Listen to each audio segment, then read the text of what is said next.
أما بعد فقد قال الله تبارك وتعالى كما ورد في سورة البقرة أعوذ بالله من الشيطان الرجيم بسم الله الرحمن الرحيم يا أيها الناس اعبدوا ربكم الذي خلقكم والذين من قبلكم لعلكم تتقون وقال عز وجل كما ورد في سورة الزاريات وما خلقت الجن والإنس إلا ليعبدون صدق الله العظيم رب اشرح لي صدري ويسر لي أمري واحلل عقدة من لساني يفقهوا قولي اللهم ربنا ألهمنا رشدنا وأعذنا من شرور أنفسنا اللهم أرنا الحق حقا وارزقنا اتباعه وأرنا الباطل باطلا وارزقنا اجتنابه آمین یا رب العالمین۔ اگر آپ اس مسئلے پر غور کریں کہ اللہ تعالیٰ کا انسانوں سے سب سے بنیادی اور اولین مطالبہ کیا ہے، اللہ کیا چاہتا ہے، اس کا کیا تقاضا ہے انسانوں سے، ظاہر بات ہے کہ اسی کے فہم پر پھر ہمارے عمل کا دار و مدار ہوگا، ہمیں معلوم ہو کہ ہمارا رب ہم سے کیا چاہتا ہے۔ تو ویسے تو اس کی فہرست بنانی بہت مشکل ہے، بے شمار احکام ہیں جو قرآن میں آئے ہیں، ان تمام احکام کی پابندی کرنا اللہ چاہتا ہے کہ بندے جو ہے ان احکام کی پابندی کریں، لیکن سب سے بنیادی چیزیں تین ہیں، اور ان میں بھی آج جو ان تین میں بھی سب سے بنیادی ہے اس پر بات ہو رہی ہے۔ وہ کیا ہے؟ عبادت رب، اللہ کی عبادت، رب کی عبادت۔ چنانچہ میں نے ابھی آپ کو سورہ بقرہ کے 30 رکوع کی پہلی آیت سنائی جس میں قرآن کی دعوت کا آغاز ہو رہا ہے۔ پس منظر کیا ہے کہ قرآن مجید میں پہلے تو سورہ فاتحہ ہے، یہ تو ایک دعا ہے جو اللہ نے ہمیں سکھائی ہے کہ میرے حضور میں جب حاضر ہو تو مجھ سے اس طور سے ہم کلام ہو جاؤ۔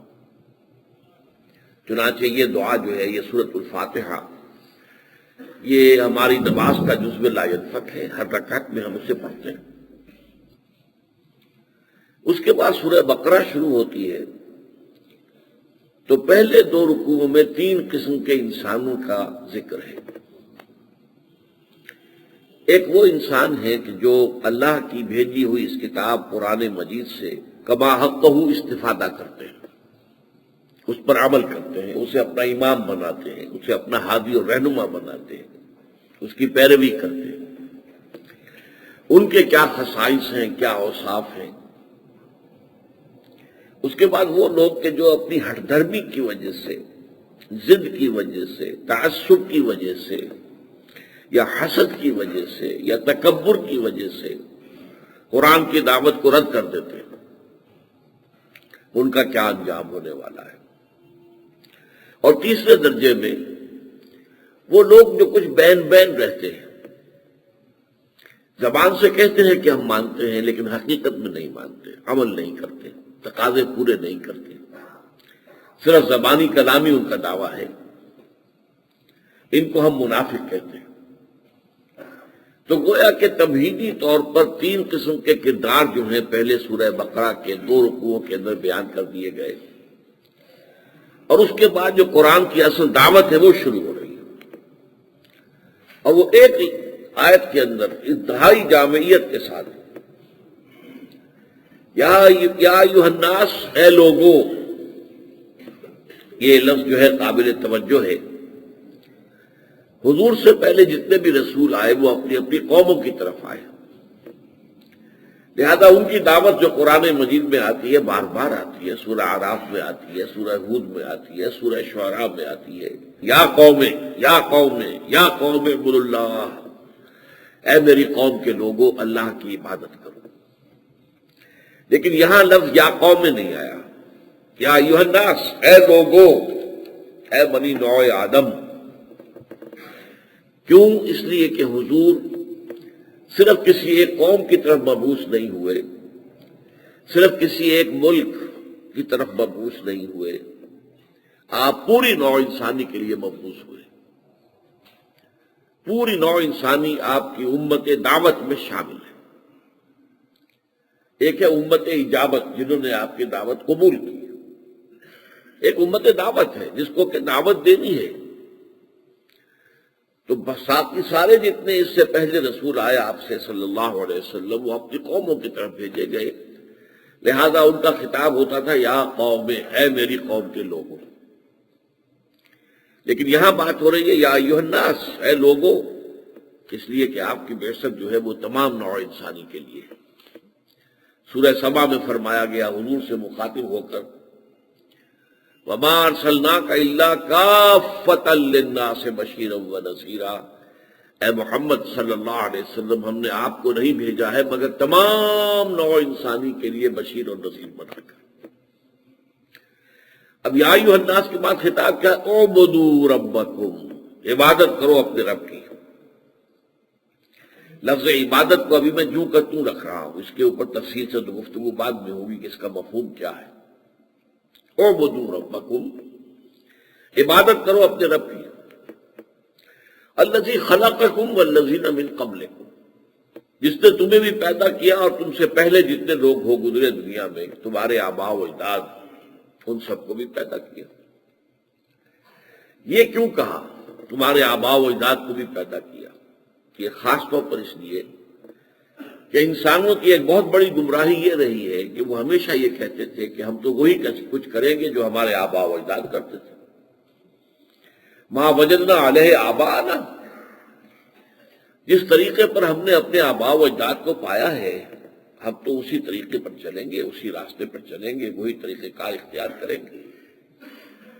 تو گویا کہ ان کی یہاں پہ اس قول کی نفی کر دی گئی کہ جیسے تم مخلوق ہو وہ بھی مخلوق تھے، جیسے تم سے غلطی ہو رہی ہے یا ہو سکتی ہے، ایسے ان سے بھی غلطی ہو سکتی تھی یا ہوئی ہے، وہ کوئی غلطی سے مبرہ تو نہیں تھے۔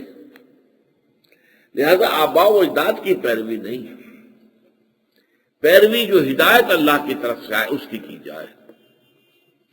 چنانچہ قرآن مجید میں سورہ لقمان میں فرمایا گیا کہ اگر تمہارے والدین مشرک ہیں اور تمہیں اللہ نے توحید کی نعمت عطا کر دی ہے، سعادت عطا کر دی ہے، اب اگر تمہارے والدین تم پر جبر کریں، تمہیں مجبور کریں کہ تم بھی شرک کرو، وَإِن جَاهَدَاكَ عَلَىٰ أَن تُشْرِكَ بِي مَا لَيْسَ لَكَ بِهِ عِلْمٌ فَلَا تُطِعْهُمَا، ان کا کہنا مت مان،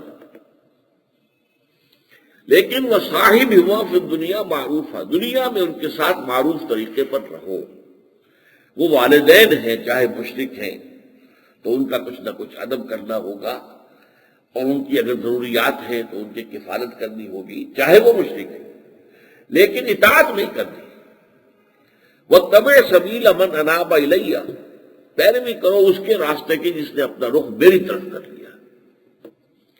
تو اسی لیے یہاں بھی فرمایا کہ جیسے تم مخلوق ہو تمہارے آباء و اجداد بھی مخلوق تھے، جیسے تم سے غلطی ہو سکتی ہے ان سے بھی غلطی ہو سکتی تھی۔ تو یہ کوئی دلیل نہیں ہے کہ ہم تو وہی کچھ کریں گے جو ہمارے آباء و اجداد کرتے تھے، ہم نے جس طریقے پر اپنے آباء و اجداد کو پایا ہے اس کی گویا کہ نفی کر دی گئی۔ یا ایھا الناس اعبدوا ربکم الذی خلقکم والذین من قبلکم لعلکم تتقون، تاکہ تم بچ جاؤ۔ تقویٰ کا لفظی مفہوم ہے بچ جانا، وقا یقی کسی کو بچانا، کسی دوسرے کو بچانا، جو ہم دعا میں الفاظ جو ہیں ہم استعمال کریں، وقنا عذاب النار، اے اللہ ہمیں آگ کے عذاب سے بچا لے۔ اتقاء خود بچ جانا، لعلکم تتقون تاکہ تم بچ جاؤ۔ کس چیز سے بچ جاؤ گے؟ دنیا میں گمراہی کے دھکے کھانے سے بچ جاؤ گے، افراط و تفریط کے دھکے کھانے سے بچ جاؤ گے، اور آخرت میں اللہ کے عذاب سے بچ جاؤ گے، جہنم کی آگ سے بچ جاؤ گے۔ یہ جو ہے پہلے یہ نکتہ سمجھ لیجئے کہ یہ جو دعوت ہے قرآن مجید کی، یہ تمام انبیاء کرام کی دعوت رہی ہے، تمام رسولوں کی دعوت۔ میں نے اشارہ کیا قرآن مجید میں بہت سے رسولوں کا ذکر بار بار آیا، برات و کرات، بار بار تکرار کے ساتھ، اور ان کی دعوت کیا ہوتی تھی؟ یا قوم اعبدوا اللہ ما لکم من الہ غیرہ، اے میری قوم کے لوگوں اللہ کی عبادت کرو، تمہارا کوئی الہ اور معبود نہیں ہے اس کے سوا۔ اور یا ان کی دعوت کے الفاظ ہوتے تھے یا قوم اعبدوا اللہ واطیعون، اے میری قوم کے لوگوں اللہ کی عبادت کرو اور میری اطاعت کرو، رسول کی اطاعت لازم۔ تو یہ تمام نبیوں کی دعوت ہے، حضور بھی نبی ہے صلی اللہ علیہ وسلم۔ یہ دوسری بات ہے کہ آپ صرف نبی نہیں ہیں، خاتم النبی ہیں، حضور بھی ایک رسول ہے، جیسے کہ حضرت نوح تھے، حضرت ہود تھے، حضرت صالح تھے، حضرت ابراہیم تھے، حضرت موسیٰ تھے، حضرت عیسیٰ تھے، یہ سب رسول تھے، تو حضور بھی رسول ہے، لیکن آپ آخری رسول ہیں، کامل رسول ہیں، لہذا آپ کی بنیادی دعوت وہی ہے، یا ایھا الناس اعبدوا ربکم الذی خلقکم والذین من قبلکم لعلکم تتقون۔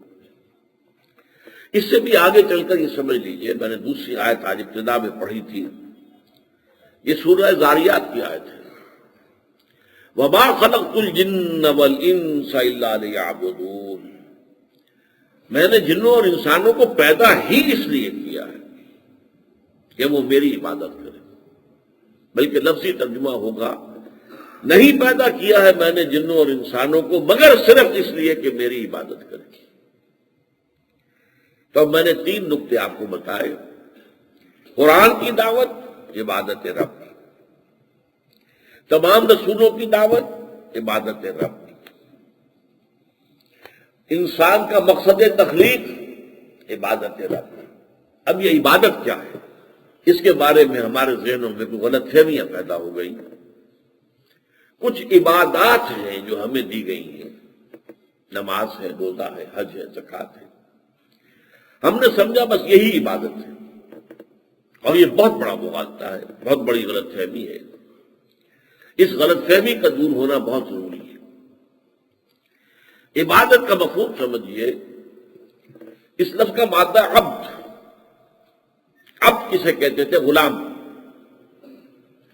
غلام کون ہوتا تھا؟ اپنے آقا کی ملکیت،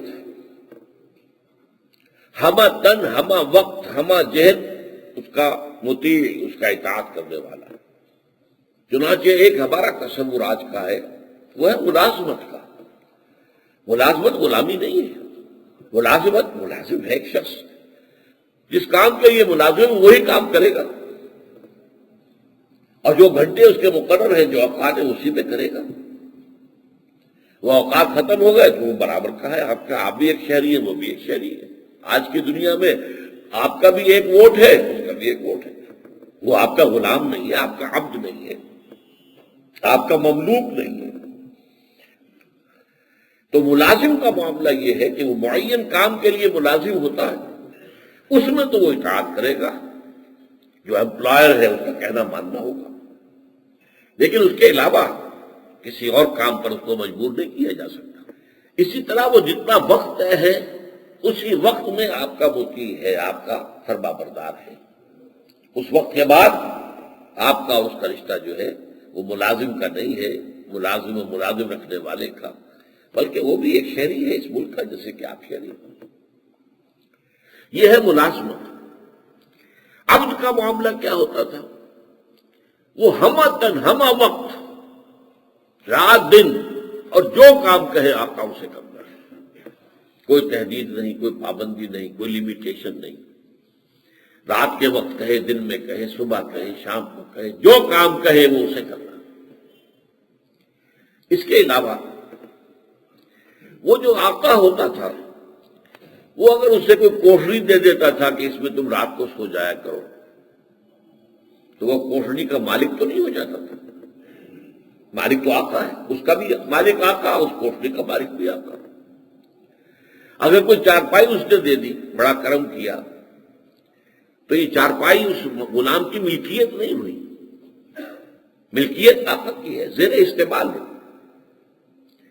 اسی لیے کہا گیا ہے تمہارا آقا اللہ، مالک وہ ہے، مالک الملک، جو کچھ آسمان اور زمین میں ہے اس کا مالک وہ ہے۔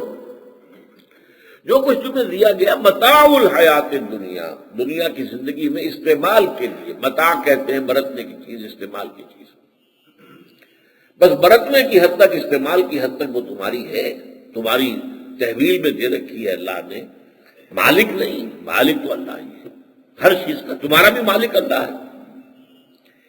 یہ ہے عبادت، ہمہ تن، ہمہ وقت، ہمہ وجوہ اللہ کی اطاعت۔ یہ اطاعت دنیا میں ہم اس سے واقف ہیں، یہ مجبوراً بھی کی جاتی ہے۔ اب سے کچھ عرصے پہلے، 60 سال پہلے ہم انگریز کے غلام تھے تو اطاعت کرتے تھے کہ نہیں؟ لیکن یہ اطاعت مجبوری کی اطاعت تھی۔ اسی طرح آقا دنیا میں جو اس کا غلام ہوتا تھا وہ اطاعت تو کرتا تھا، لیکن مجبوری، جو غلام ہے کیا کرے۔ اللہ کی اطاعت اگر اس اعتبار سے ہوگی تو وہ عبادت نہیں شمار ہوگی۔ اللہ کی اس اطاعت میں محبت کا عنصر ہونا چاہیے۔ ہمہ تن، ہمہ وقت، ہمہ وجوہ اللہ کی اطاعت اس کی محبت کے جذبے سے سرشار ہو کر، یہ دو ایلیمنٹس جمع ہوں گے تو عبادت بنے گی، ورنہ اطاعت تو مجبوری کی اطاعت ہے، زبردستی کی اطاعت ہے، وہ اطاعت جو ہے وہ صرف اطاعت رہ جائے گی، وہ عبادت نہیں بنے گی۔ عبادت اسی وقت بنے گی جب اس اطاعت کا محرک جو ہے وہ ایک محبت کا جذبہ ہے، اللہ کی محبت سے سرشار ہو کر، اس کے شکر کے جذبے سے سرشار ہو کر، اس کا حکم ماننا، اس کی اطاعت کرنا، اس کے احکام پر چلنا، اس کی پیروی کرنا، یہ عبادت ہے، یہ ہے اصل عبادت۔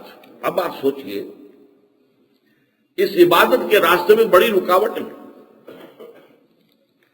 اس عبادت کے راستے میں قدم قدم پر شیطان ابلیس بھی ہے جو آپ کو اس سے برگشتہ کرے گا، وہ چاہے گا آپ کو اس سے ہٹائے، منحرف کرے، وہ چاہے گا آپ کے اندر مشرکانہ اوہام پیدا کر دے، وہ چاہے گا برائیوں کو وہ مزین کر کے دکھائے گا تاکہ آپ اس کی پیروی کریں، اسے ثقافت کا نام دے دے گا، اسے تہذیب کا نام دے دے گا، اسے روشن خیالی کا نام دے دے گا، خوبصورت ناموں سے برائی کا پھیلانا، یہ تو شیطان نے کرنا۔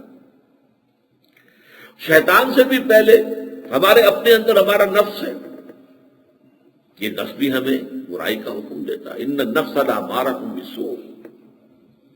اب ایک شخص سے کہیں ملازم ہے، اسے تنخواہ ملتی ہے، اس کی ریمونریشن جو ہے وہ طے ہے، اس کا معاوضہ وہاں سے ملتا ہے، لیکن کوئی شخص رشوت پیش کر رہا ہے تو غلط کام کرانے کے لیے آپ کے اختیارات کا غلط استعمال، رشوت، نفس کہے گا لے لو، آخر کیا ہے، اور بھی لیتے ہیں، دوسرے بھی لیتے ہیں، فلاں حاجی ہے وہ بھی لیتا ہے، فلاں بڑی لمبی داڑھی والا ہے وہ بھی لیتا ہے، شیطان ہر طریقے سے، نفس بھی ورغلائے گا۔ اور ویسے بھی دیکھو فلاں ضرورت پڑی ہوئی ہے، بچوں کی فیس دینی ہے، پیسے نہیں ہیں، لہذا دے نفس، ان النفس لامارۃ بالسوء، یہ نفس جو ہے یہ تو برائی کا حکم ہی دیتا ہے، اس نے تو غلط راستے کی طرف رہنمائی کرنی ہی کرنی ہے۔ اس کے علاوہ اگر کوئی معاشرہ بحثیت مجموعی غلط رخ پر چل رہا ہے تو وہ معاشرہ بھی آپ کو برائی کی طرف لے کر جائے گا، وہ خود غلط رخ پر جا رہا ہے۔ بالکل ایسے ہی ہے جیسے اگر کوئی موب چل رہا ہو، ایک جو ہے گروہ چل رہا ہے، تو اس رخ پر چلنا تو آسان ہے، وہ موب خود آپ کو دھکیل کر دے جائے گا، اس کے خلاف چلنا بہت مشکل ہے۔ ہو سکتا ہے آپ بڑا زور لگا کر چند قدم آگے بڑھیں اور پھر کوئی ریلا آئے اس ہجوم کا اور وہ آپ کو 10 قدم پیچھے لے جائے، تو اس ماحول کے ساتھ کشمکش اور کشاکش، تو یہ یوں سمجھئے کہ 3 اطراف میں انسان جد و جہد کرے گا، محنت کرے گا، کوشش کرے گا، تب اللہ کی اطاعت کر سکے گا، تب اللہ کی عبادت کر سکے گا۔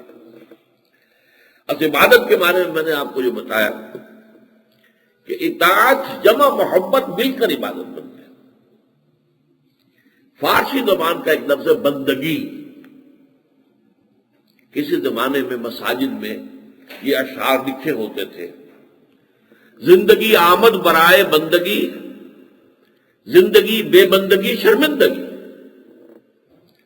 زندگی تو ہمیں ملی ہے بندگی کے لیے، بندہ غلام آقا.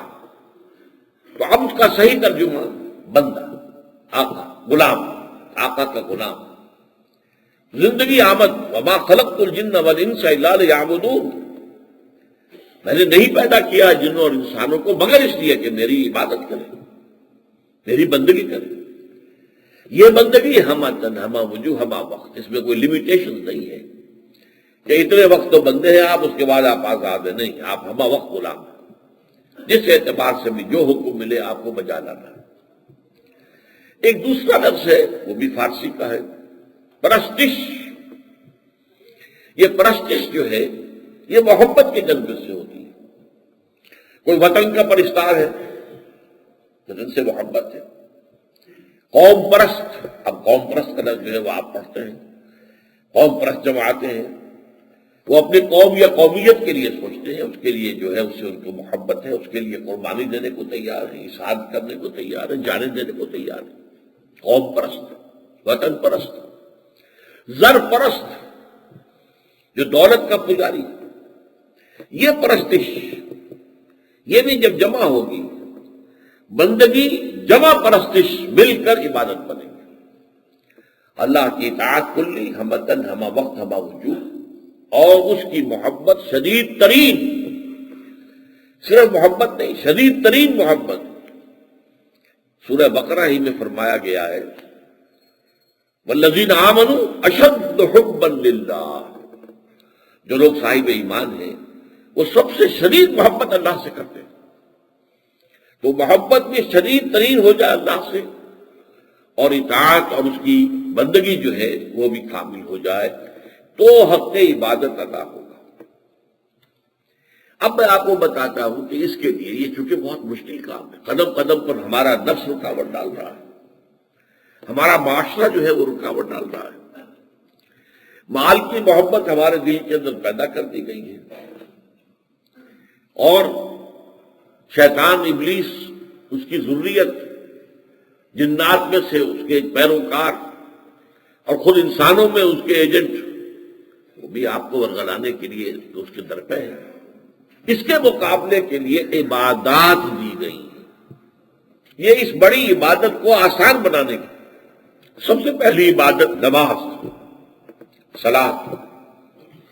نماز کو قائم کرو، دن رات میں 5 مرتبہ.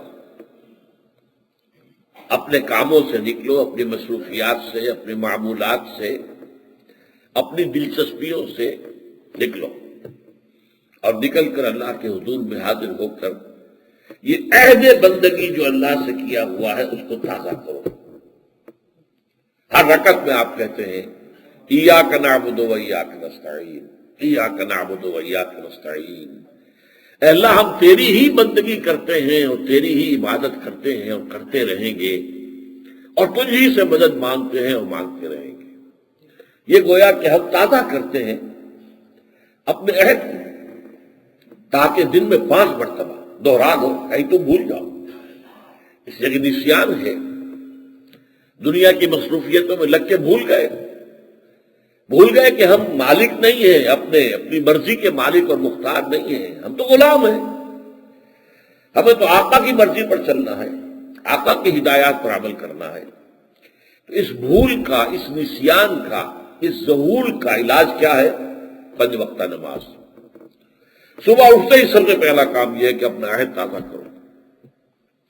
یہ حفیظ جالندھری کا ایک بڑا پیارا شعر ہے: سرکشی نے کر دیے دھندلے نقوش بندگی، آؤ سجدے میں گرے لوح جمی تازہ کریں. ہمارے ماتھے پر بندگی کا نشان تھا، ہماری سرکشی نے اسے مدھم کر دیا ہے، دھندلا کر دیا ہے.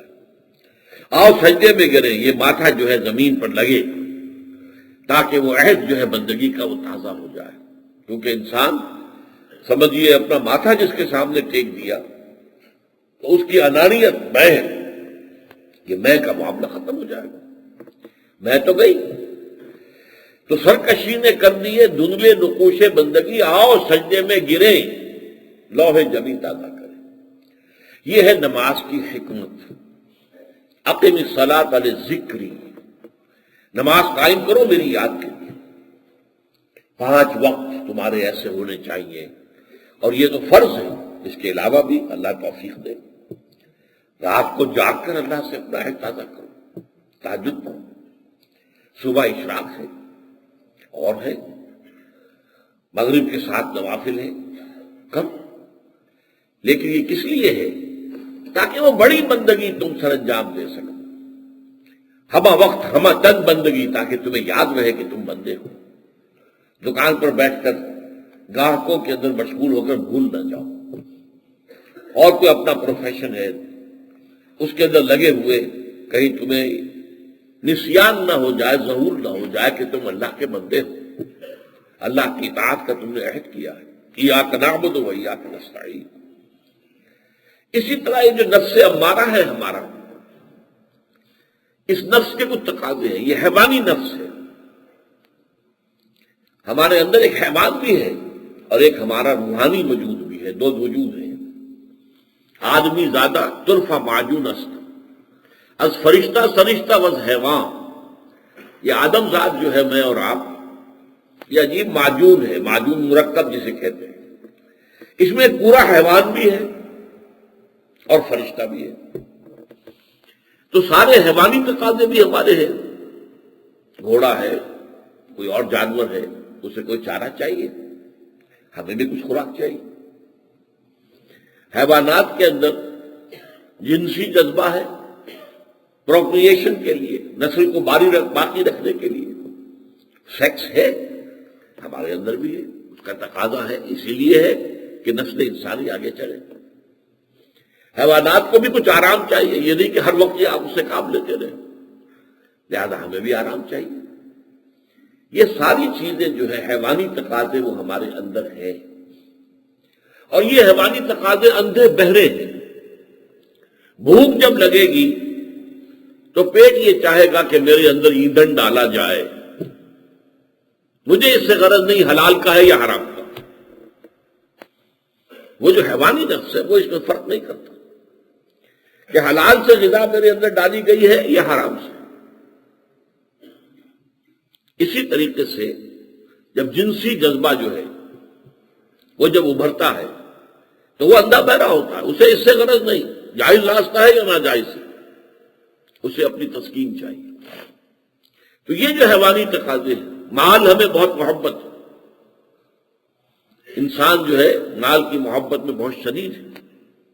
یہ محبت جو ہے یہ بھی ہمیں غلط راستے پر لے کے جاتی ہے. ان تمام چیزوں کا مقابلہ کرنے کے لیے، طاقت پیدا کرنے کے لیے یہ بات دی گئی. بھول جانے کا علاج نماز. یہ جو حیوانی نفس کے تقاضے ہیں ان کا علاج روزے سے. رمضان میں چاہے شدید گرمی کے موسم میں روزے آ گئے ہیں، شدید پیاس لگی ہوئی ہے، نہیں پینا، پانی نہیں پینا. پانی بھی ہے اور معلوم ہے فریج کے اندر اور مشروبات بھی ہیں، شربت بھی رکھے ہیں، نہیں پینے. کیوں؟ اللہ کا حکم نہیں ہے، اللہ کی اجازت نہیں. اسی طریقے سے شہوت اگر زور کرتی ہے، ٹھیک ہے، حالانکہ بیوی موجود ہے، منکوحہ بیوی ہے، جائز راستہ موجود ہے، نہیں. دن کے وقت حرام. کیوں؟ اللہ کی اجازت نہیں.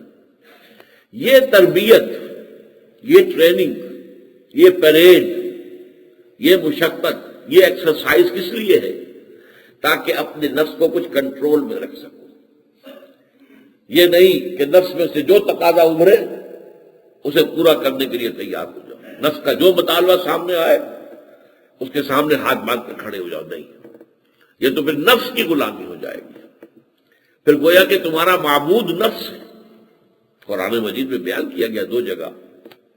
افرأیت من اتخذ الہہ ہواہ، کیا تم نے دیکھا اس شخص کو جس نے اپنی خواہش نفس کو اپنا معبود بنا لیا؟ خواہش نفس ہے اب اس کو پورا کر رہا ہے، حالانکہ اسے معلوم ہے کہ یہ حرام راستہ ہے، اللہ نے اس کی اجازت نہیں دی ہے، پورا کر رہا ہے۔ تو اس کا مطلب کیا ہے؟ چاہے زبان سے وہ کہتا ہو کہ میرا رب اللہ ہے، حقیقت میں اس کا رب نفس ہے۔ کیا تم نے دیکھا؟ افرائیت من اتخذ الہہ ہواہ، جس نے اپنی خواہش نفس ہی کو اپنا معبود بنا لیا ہے، اب تو اس کا ہے، وہ نام اس کا عبد الرحمن ہے، عبداللہ ہے، کوئی بھی نام ہے، لیکن وہ در حقیقت تو وہ نفس کا بندہ ہے، نفس کا غلام ہے۔ جب وہ نفس کی اطاعت کرتا ہے اور نہیں دیکھتا کہ حلال ہے یا حرام، تو حقیقت میں وہ اطاعت کس کی کر رہا ہے؟ اللہ کی تو نہیں کر رہا، اللہ کی تو نافرمانی کر رہا ہے، اطاعت کر رہا ہے نفس کی۔ تو اس کا الہ، افرائیت من اتخذ الہہ، لفظ الہ آیا ہے، یہ زبان سے کہتا ہے لا الہ الا اللہ، اللہ کے سوا کوئی معبود نہیں، کوئی الہ نہیں، لیکن اس نے اپنی خواہش نفس کو اپنا معبود بنا لیا۔ اسی طرح دولت ہے، میں نے ابھی مثال دی تھی، کوئی موقع ہے آپ غبن کر سکتے ہیں اور کر گزرتے ہیں، آپ کوئی خیانت کرتے ہیں، کسی نے امانت رکھوائی تھی، آپ امانت کے اندر خیانت کر رہے ہیں، آپ رشوت دے رہے ہیں، چوری کر رہے ہیں، کس لیے؟ مال کی محبت۔ تو آپ کا معبود کون ہوا؟ مال ہوا۔ اسی لیے کہا حضور نے تعس عبد الدینار و عبد الدرہم، ہلاک ہو گیا یا ہلاک ہو جائے درہم و دینار کا بندہ۔ نام جو ہے اس کا عبد الرحمن ہے، حقیقت میں عبد الدینار ہے، وہ پیسے کے بارے میں یہی سوچتا کہ حلال ہے کہ حرام ہے، اس کو حاصل کرتا ہے، غلط طریقے سے بھی حاصل کر رہا ہے، ناجائز طریقے سے حاصل کر رہا ہے۔ تو اس کا معبود کیا ہوا؟ اس کا معبود دولت ہے۔ جیسے ہندوؤں میں آپ کو معلوم ہے لکشمی دیوی ان کی جو ہے وہ دولت کی دیوی ہے، اس کو پوجتے ہیں، اس کے دنڈوت کرتے ہیں، سجدہ کرتے ہیں، چڑھاوے چڑھاتے، کس لیے؟ اس کی کرپا ہو جائے، اس کی نگاہ کرم ہو جائے تو ہمیں دولت مل جائے گی۔ دولت کے لیے لکشمی دیوی کی پوجا کر رہے ہیں نا۔ ہم نے کیا کیا؟ اس لکشمی دیوی کو ہٹاؤ اور براہ راست دولت کو پوج لیتے ہیں۔ تو پوجنا تو وہی ہے۔ دولت کی اگر آپ کے اندر اس طرح کی حوث ہے کہ حلال یا حرام کا جو فرق ہے وہ آپ نے ختم کر دیا، تو پھر آپ دولت کے غلام ہیں، دولت کے عبد ہیں۔ اب دیکھیے حضور صلی اللہ علیہ وسلم یہاں عبد الدینار، عبد الدرہم کے الفاظ استعمال کر رہے ہیں تاکہ بات سمجھ میں آ جائے کہ در حقیقت یہ شخص درہم و دینار کا بندہ ہے۔ تعس عبد الدینار و عبد الدرہم، یہ ایک بددعائیہ کلمہ بھی ہے اور ایک ماضی کے سیغے میں خبر بھی ہے، ہلاک ہو گیا یا ہلاک ہو جائے درہم و دینار کا بندہ، یہ فرمایا حضور نے صلی اللہ علیہ وسلم۔ تو گویا کہ نماز عبادت ہے، کس لیے؟ تاکہ بڑی عبادت میں جو نسیان اور ظہور درمیان میں آ جاتا ہے اس کو ختم کیا جائے۔ روزہ عبادت ہے تاکہ جو نفس کے تقاضے ہیں، حیوانی تقاضے، ان کو کنٹرول کرنے کی صلاحیت انسان میں پیدا ہو جائے۔ اسی طریقے سے زکوٰۃ عبادت ہے، یہ مال نکالو، دو، خرچ کرو، کم سے کم اتنا تو دو، اس کے علاوہ بھی تمہیں دینا ہوگا۔ اللہ چاہتا ہے، بلکہ پوچھا گیا کتنا دیں، تو فرمایا گیا قل العفو، جو بھی تمہاری ضرورت سے زائد ہے دے دو اللہ کے راستے میں۔ الذی جمع مالا وعددہ، اس کی بجائے مال جمع کرو اور اس کا حساب کرتے رہو، اب کتنا ہے، اب بینک بیلنس کتنا ہے، اب ایسٹس کتنے ہیں، اب کیا کچھ ہے میرے پاس، اسی میں لگے رہے۔ نہیں، جو زائد ضرورت ہے وہ اللہ کے راستے میں دے دو، اور کم سے کم زکوٰۃ تو دو، تاکہ اس بوتل کا منہ تو کھلے، اس نفس کے اندر سے جو مال کی محبت ہے اس میں کچھ کمی آئے۔ یہ تین حکمتیں میں نے آپ کے سامنے بیان کی عبادات کی۔ اب ایک عبادت ہے جو جامع العبادات ہے، وہ حج ہے۔ حج میں یہ تینوں حکمتیں جمع ہو گئی۔ نماز میں ذکر ہے، حج میں کیا ہے؟ تلبیہ، لبیک اللہم لبیک، لبیک لا شریک لک لبیک، ان الحمد والنعمت لک والملک لا شریک لک۔ آپ یہ ترانہ جو ہے الاپ رہے ہیں، یہ ذکر ہے۔ اسی طریقے سے یہ شاعر اللہ جو ہے ان الصفا والمروہ من شعائر اللہ، ان شعائر اللہ کی زیارت کرتے ہیں، ان کے گرد آپ طواف کر رہے ہیں، یہ سب یاد ہے آپ کو، شعور، آپ کے شعور میں اللہ کی اور حضرت ابراہیم اور حضرت ہاجرہ اور حضرت اسماعیل کے حالات جو ہے تازہ کیے جا رہے ہیں۔ یہ وہی ذکر ہے، وہ یاد دہانی ہے۔ ابراہیم بھی اللہ کے ایک بندے تھے، اسماعیل ان کے بیٹے تھے، ہاجرہ ان کی بیوی تھی، کن حالات میں سے وہ اللہ کے حکم کے تحت گزرے، ذرا یاد کیجیے۔ اسی طریقے سے جیسے روزے میں کچھ پابندیاں ہیں، ایسے ہی احرام کی پابندیاں ہیں۔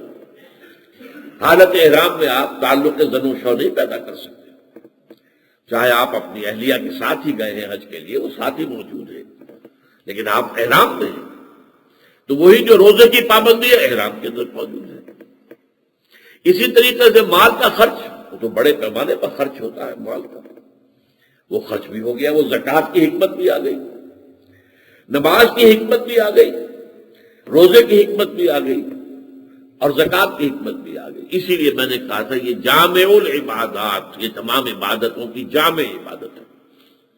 یہی وجہ ہے کہ حضور نے فرمایا کہ حج مبرور جو ہے، وہ حج جو خالص اسلامی اصولوں کے مطابق کیا گیا، وہ حج جس میں کہ اللہ کے کسی حکم کی نافرمانی نہیں کی گئی، فلا رفث ولا فسوق ولا جدال فی الحج، وہ حج جو حلال کی کمائی سے کیا گیا، وہ حج جو اللہ کے ہاں مقبول ہو گیا، اس کا اتنا بڑا مقام ہے کہ انسان جب حج کر کے آتا ہے تو اس کی بقیہ پہلی زندگی جتنی ہے اس کے سارے گناہ معاف ہو جاتے ہیں، وہ ایسے ہوتا ہے جیسے آج ہی اس کی ولادت ہوئی ہے۔ یہ ہے مقام حج مبرور کا، لیکن وہ حج مبرور ہو، اللہ کے یہاں قبول ہو جائے۔ حرام کے پیسے سے کیا ہوا حج قبول نہیں ہوتا۔ وہ تو صاف فرما دیا حضور نے صلی اللہ علیہ وسلم، ایک شخص کا ذکر کیا، رجلاً، ایسا شخص، تصور کرو، یطیل السفر، بہت لمبا سفر کر کے آیا ہے حج کے لیے، اغض اکبرا، اب اس زمانے کی بات کیجیے، آج نہیں ہے، آج تو ہمارا احرام میلہ بھی نہیں ہوتا، کراچی سے چند گھنٹے میں جدے اور جدے سے 2-3 گھنٹے میں اگر مکے پہنچ گئے، اور احرام جو ہے وہ آپ نے جا کے وہ 24 گھنٹے کیا 12 گھنٹے کے اندر اندر آپ نے طواف بھی کر لیا، سعی بھی کر لی، اور آپ کا عمرہ مکمل ہو گیا۔ اس زمانے کا تصور کیجئے، لمبا سفر کر کے اونٹنیوں پر پیدل لوگ چلے آ رہے ہیں، لباس بہت سیدھا ہے، غبار آلود ہے، بالوں کے اندر غبار ہے، اس کیفیت میں وہ یہاں آیا ہے اللہ کے ہاں، اللہ کے دربار میں، اللہ کے گھر، وہ ملتزم سے چپکا ہوا دعا کر رہا ہے، یا یہ کہ وہ جبل رحمت پر کھڑا ہوا ہاتھ اونچے کیے ہوئے ہاتھ اپنے دعا مانگ رہا ہے، اور بہت لمبی دعا مانگ رہا ہے، یا رب یا رب، اے رب اے رب، پروردگار پکار رہا ہے۔ وَأَنَّىٰ يُسْتَجَابُ لِذَٰلِكَ، لیکن اس شخص کی دعا کیسے قبول ہو؟ وَمَطْعَمُهُ حَرَامٌ وَمَلْبَسُهُ حَرَامٌ وَغُذِيَ بِالْحَرَامِ، جبکہ اس کا کھایا ہوا جو اس کے پیٹ میں پڑا ہوا ہے وہ بھی حرام کا ہے، اس کا پہنا ہوا جو ہے بڑے عمدہ قسم کے جو ہے وہ تولیے باندھے ہوئے ہیں حرام کے، لیکن حرام کی کمائی سے خریدے گئے، اور اس کا جسم جو بنا ہے، تن و توش جو بنا ہے، اس کا جو گوشت بنا ہوا ہے وہ بھی حرام کی کمائی سے بنے، تو اس کا حج کیسے قبول ہوگا، اس کی دعا کیسے قبول ہوگی؟ ایسے شخص کی دعا قبول نہیں ہوتی۔ لیکن اگر حج مبرور ہو، جیسا کہ میں نے کہا ہے، وہ بالکل حلال کی کمائی سے کیا جا رہا ہو، اور اس میں کہیں کوئی خلاف ورزی نہ کی گئی ہو، فلا رفث ولا فسوق ولا جدال فی الحج، وہ حج اگر اللہ کی جناب میں مقبول ہو گیا تو پچھلی زندگی کے تمام گناہوں کا کفارہ۔ لیکن یہاں اصل نقطہ جو سمجھانا ہے وہ کیا ہے؟ یہ نماز، روزہ، زکوٰۃ، حج، یہ عبادات تو ہیں، لیکن عبادت محض یہ نہیں ہے، بلکہ عبادت تو ہے پوری زندگی میں ہمہ تن، ہمہ وقت، ہمہ وجوہ اللہ کی اطاعت کلی، اس کی محبت کے جذبے سے سرشار ہو کر، عبادت تو یہ ہے۔ ورنہ ظاہر بات ہے ہر وقت تو انسان نماز نہیں پڑھتا، وما خلقت الجن والانس الا لیعبدون، کیا 24 گھنٹے آپ نماز ہی پڑھیں گے؟ تو نہیں، ہر روز تو آپ روزہ نہیں رکھتے، رمضان کے 30 روزے ہیں یا پھر نفلی روزے کوئی رکھ رہا ہے، یہ جو فرمایا وَمَا خَلَقْتُ الْجِنَّ وَالْإِنسَ إِلَّا لِيَعْبُدُونِ، میں نے نہیں پیدا کیا جنوں اور انسانوں کو مگر اس لیے کہ میری عبادت کریں، میری بندگی کریں، مجھ سے محبت کریں، میری محبت سے سرشار ہو کر اور وہ میرے احکام کی پیروی کریں۔ یہ ہے بڑی عبادت۔ اس عبادت کے لیے جیسے کہ شامیانہ ہو یا چھت ہو، اس چھت کو سپورٹ دینے کے لیے 4 ستون ہیں۔ یہ ستون ہے، نماز ستون ہے، روزہ ایک ستون ہے۔ نماز کے لیے تو کہا بھی گیا یہ ارکان اسلام ہے، عماد الدین ہے، الصلاۃ عماد الدین، دین کا ستون ہے۔ یہ ستون ہیں 4 جو کھڑے کیے گئے ہیں تاکہ ان کے اوپر وہ چھت جو ہے اس کو سپورٹ کرے گا۔ اگر بالفرض اس چھت کا تصور ہی نہیں، جو آج ہمارا حال ہو گیا ہے، ہم نے عبادات کو ہی کل عبادت سمجھ لیا۔ اول تو ہماری عظیم اکثریت تو وہ ہے جو عبادات سے بھی گئی۔ نماز کے کتنے لوگ پابند ہو گئے، روزہ کتنے لوگ رکھتے ہیں، حج کی طرف کچھ میلان زیادہ ہو گیا ہے، ٹھیک ہے، آسانیاں ہو گئی ہیں، وہ سختیاں نہیں ہیں۔ کہاں اونٹوں پر سفر ہوتا تھا، اور حج کے لیے جب کوئی جاتا تھا تو یہی سمجھتا تھا کہ بس اب زندگی کا خاتمہ ہے، واپس آنے کی توقع کم ہوتی تھی۔ وہاں لوٹ مار ہوتی تھی، بدو جو ہے لوٹتے تھے، قتل و غارت کرتے تھے، یہ سب کچھ تھا۔ اب کیا ہے؟ اب تو تکلیف تو ہے نہیں۔ ایئر کنڈیشن، آپ اگر یہاں ایئر کنڈیشن کمروں میں رہتے ہیں، وہاں جا کے ایئر کنڈیشن جو ہے وہ ہوٹلوں میں رہیں گے۔ جو بھی یہاں سہولتیں آپ کو میسر ہیں، اپنی اپنی سطح ہے، جو تو آپ کے پاس جتنا پیسہ ہے وہ ساری سہولتیں وہاں بھی موجود ہیں، کوئی فرق نہیں۔ لیکن ایک زمانے میں یہ حج جو ہے بہت سخت ہوتا تھا، اور عام طور پر لوگ کرتے بھی تھے، بڑھاپے کے اب جوان بھی جا رہے ہیں۔ لیکن اصل بات سمجھانے کی یہ ہے کہ یہ عبادات تو ہے، اصل عبادت یہ نہیں ہے۔ اگر چھت نہیں ہے اور آپ نے 4 ستون کھڑے کر دیے تو یہی کہا جائے گا کہ کس لیے ہے یہ بیکار ہے، بے معنی ہے۔ یہی وجہ ہے اگر عبادت کا وہ تصور نہیں ہے تو یہ عبادات جو ہے ریچولز بن کر رہ جاتے ہیں، یہ رسومات ہیں، ریچولز، ان کے اندر کوئی حکمت نہیں، ان کا کوئی فائدہ نہیں۔ وہ نماز اب نہیں روکتی، وہ بے حیائی اور گناہ کے کاموں سے نہیں روکتی۔ حج کر کے آ جاتے ہیں، جیسے گئے تھے ویسے ہی آتے ہیں۔ اگر وہ گئے تھے سودی کاروبار کرتے ہوئے تو آپ واپس آ کے وہی سود و کاروبار دوبارہ شروع۔ رشوتیں لیتے ہوئے گئے تھے تو آ کر وہی رشوت شروع ہو گئی، کوئی فرق نہیں پڑتا۔ تو یہ ریچولز بن کر رہ گئی رسم اذاں، روح بلالی نہ رہی، فلسفہ رہ گیا، تلقین غزالی نہ رہی۔ نمازیں ہیں لیکن یہ ہے کہ اس کا جو اثر کردار پر پڑنا چاہیے، اس کے جو اثرات معاشرے میں نظر آنے چاہیے وہ نہیں ہے۔ رمضان میں یہ ضرور ہو جاتا ہے کہ اوپن میں کوئی کھانا پینا جو ہے وہ ختم ہے، وہ پردوں کے پیچھے، یا کوئی اور کھانا پینا اگر ہو رہا ہے تو ہو رہا ہے، جو روزہ خور ہے اور روزہ رکھتے بھی ہیں کافی لوگ، لیکن ان کی شخصیتوں کے اندر کوئی تقویٰ کی مقدار بڑھتی نہیں ہے۔ جیسے پہلے تھے ویسے ہی بعد میں، بس وہ 30 دن کے جو ہیں انہوں نے، جس کو حضور نے کہا ہے کہ وہ روزہ نہیں فاقہ ہے، من لم یدع قول الزور والعمل به فلیس للہ حاجت ان یدع طعامہ وشرابہ۔ حضور نے فرمایا جو شخص روزے کی حالت میں جھوٹ بولنا نہیں چھوڑتا تو اللہ کو تو کوئی ضرورت نہیں کہ وہ اپنا کھانا پینا روک لے۔ وہ کھانا پینا روکا ہے، اس نے روزہ تو نہیں رکھا۔ یہ جھوٹ بول رہا ہے، روزہ کہاں ہوا؟ یہ عین حالت روزے میں یہ رشوت لے رہا ہے، یہ خیانت کر رہا ہے، یہ سودی کاروبار کر رہا ہے، روزہ کہاں سے ہوا؟ یہ روزہ تو نہیں، تو فاقہ ہے۔ تو اس طرح یہ تمام عبادات ہماری جو ہے وہ ریچولز بن کر رہ جاتی ہیں، محض رسمیں رہ گئی، رسم ادا، روح بلالی نہ رہی۔ نماز و روزہ و قربانی و حج یہ سب باقی ہیں، تو باقی نہیں۔ تو اس میں روح ہونی چاہیے تھی تقویٰ کی، جو روح ہونی چاہیے تھی اللہ کی محبت کی، جو روح ہونی چاہیے تھی اصل میں اللہ کی بندگی کی، وہ ہے نہیں۔ اللہ تعالی ہمیں توفیق دے کہ عبادت کے صحیح اور مکمل مفہوم کو سمجھتے ہوئے ہم اس پر عمل پیرا ہونے کی کوشش کریں۔ اقول قولی ھذا واستغفر اللہ لی ولکم ولسائر المسلمین والمسلمات۔